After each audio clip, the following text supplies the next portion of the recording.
കോവിഷീൽഡിന് പുറമെ നമ്മൾ ഓരോരുത്തരും പേടിച്ചിരുന്ന ആ വാർത്ത കൂടി പുറത്തു വന്നിരിക്കുകയാണ്. അതെ, ഭാരത് ബയോടെക്കിന്റെ കോവിഡ് പ്രതിരോധ വാക്സിനായ കോവാക്സിൻ സ്വീകരിച്ച മൂന്നിലൊരാൾ പാർശ്വഫലങ്ങൾ നേരിടുന്നതായ പഠന റിപ്പോർട്ടാണ് ഇപ്പോൾ പുറത്തു വന്നിരിക്കുന്നത്. കൗമാരക്കാരായ പെൺകുട്ടികളും മറ്റ് അസുഖബാധിതരായവരും കോവാക്സിന്റെ പാർശ്വഫലങ്ങൾ നേരിടുന്നതായി സ്പ്രിംഗർ നേച്ചറിൽ പ്രസിദ്ധീകരിച്ച റിപ്പോർട്ടിൽ പറയുന്നു. ബനാറസ് ഹിന്ദു സർവകലാശാല നടത്തിയ പഠനമാണ് ഇപ്പോൾ പുറത്തു വന്നിരിക്കുന്നത്. ശ്വസനേന്ദ്രിയത്തിലാണ് ഭൂരിഭാഗം പേർക്കും അണുബാധയുണ്ടായത്. ഹൃദയാഘാതം, ഞരമ്പിനെ ബാധിക്കുന്ന പ്രശ്നങ്ങൾ, ചർമ്മരോഗങ്ങൾ എന്നിവയും ഇവരിൽ കണ്ടെത്തിയിട്ടുണ്ട്. 4 പേർ മരിച്ചതായും റിപ്പോർട്ടിൽ പറയുന്നു. ആർത്തവ സംബന്ധമായ തകരാറുകൾ, ഹൈപ്പോതൈറോയിഡിസം, പക്ഷാഘാതം, ഗീലൻ ബാർ സിൻഡ്രോം തുടങ്ങിയവയും വാക്സിന് പിന്നാലെ റിപ്പോർട്ട് ചെയ്തതായി പഠനത്തിൽ പറയുന്നു.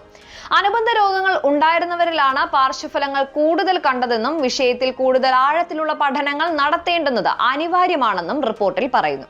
അതേസമയം വാക്സിന്റെ സുരക്ഷിതത്വത്തെക്കുറിച്ചുള്ള പഠനം ഫലപ്രദവും പക്ഷപാതപരമല്ലാത്തതുമാകണമെങ്കിൽ വാക്സിൻ സ്വീകരിക്കാത്തവരുടെയും മറ്റു വാക്സിനുകൾ സ്വീകരിച്ചവരുടെയും ആരോഗ്യസ്ഥിതിയെക്കുറിച്ചും പഠിക്കണമെന്നും ഭാരത് ബയോടെക് പ്രതികരിക്കുകയുണ്ടായി.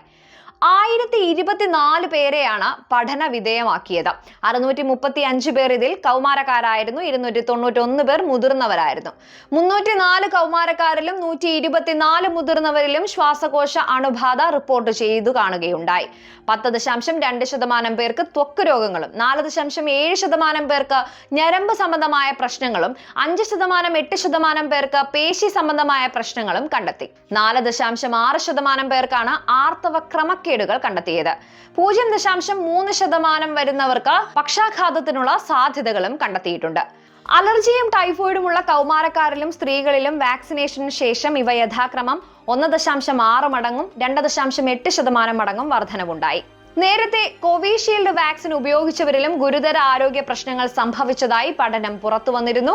പാർശ്വഫലങ്ങൾ ഉണ്ടെന്ന് ചൂണ്ടിക്കാണിച്ചുകൊണ്ട് അസ്ട്രാസെനക്ക കോവിഷീൽഡ് വാക്സിൻ പിൻവലിച്ചതിന് പിന്നാലെയാണ് ഇപ്പോൾ ഈ പുതിയ പഠനം പുറത്തു വന്നത്.